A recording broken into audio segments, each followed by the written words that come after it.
I'm about to arrange and produce the soundtrack to Interstellar, one of the best movies of the decade, and I'm only giving myself 24 hours to get it done. We need an expert to judge my final recording so I know if I did an acceptable job, and that's why I reached someone totally unbiased, my beautiful wife of 13 years.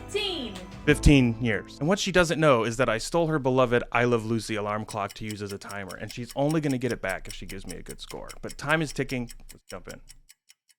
I want to show you some of the instrument samples I picked for us to use in this arrangement. The first one is a felt piano, which is just a regular piano, but they put a piece of felt between the hammers and the strings, and it kind of softens the impact.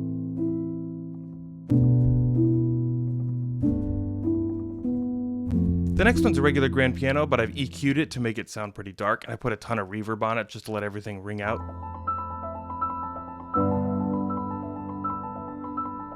I picked out a pipe organ for us to use. We'll see how well that does. Pipe organs usually sound better acoustically than they do digitally, of course, but we work with what we got.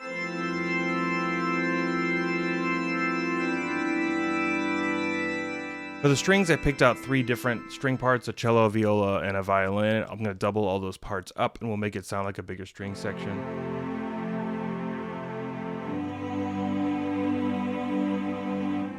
I've got some basic brass samples, some trombones, some horns, some trumpets.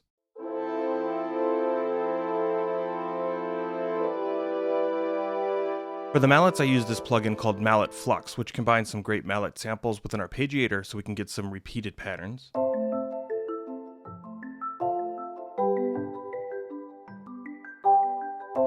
For the drums and cymbals, I'm using this library of samples called Damage, which I know is something Hans Zimmer uses in his own scores.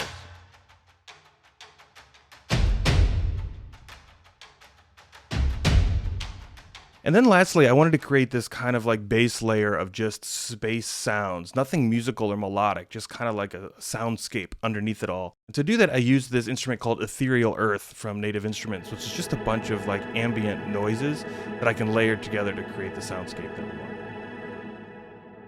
Let's kind of figure out our roadmap and what form we want this to take. Most of the soundtrack is in 3/4 time, so that's interesting. And I think the final climax is in 4/4 time, so we might want to try and play with that time signature switch. The other thing I want to do is I want to start from nothing, like the complete vast like deafness of space where there's no sound whatsoever, and then maybe introduce the theme real simple in a single note, and build it up layer by layer, introducing some harmony, and then more instruments, and build it up into this giant thing where like the pipe organs are blasting and the whole orchestra is playing, and it's just this huge wall of sound. I'm a little bit afraid of getting there too fast, so maybe what we could do is like build it up first as a teaser, and only go like halfway, and then drop back down to silence again, and then build it up a second time all the way up, to the full thing. But maybe we could do something in between the two that's different, like a rhythmic break of some kind. We could use some of those Mad Max drums and maybe give them a little bit of a percussion break or something in between the two. Okay, now that we have a pretty good idea of what our instrumentation is going to be and what the form is going to be, I think what I want to do is just create a sketch, just like a piano track all the way through, just to kind of give me some ideas for things that I can do to ornament this, play with it, how to make it bigger.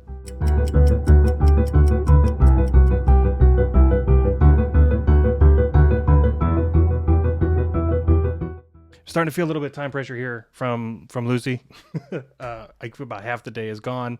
I've still got a lot to do to finish out the rest of the instrumental parts, and then I got to do the whole mixing and mastering side of this to produce the track.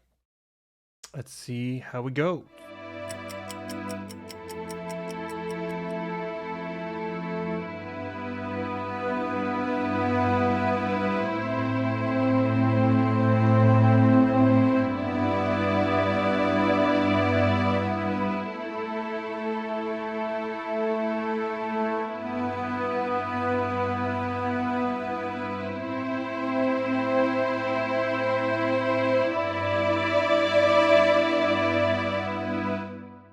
I just wrapped everything up. We have like 10 minutes left on the Lucy timer. We cut it super close, but it's time. I'm going to go get my beautiful wife, and we're going to see if I get a passing grade. Okay.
What'd you think? I loved it. I think it's awesome. Good job.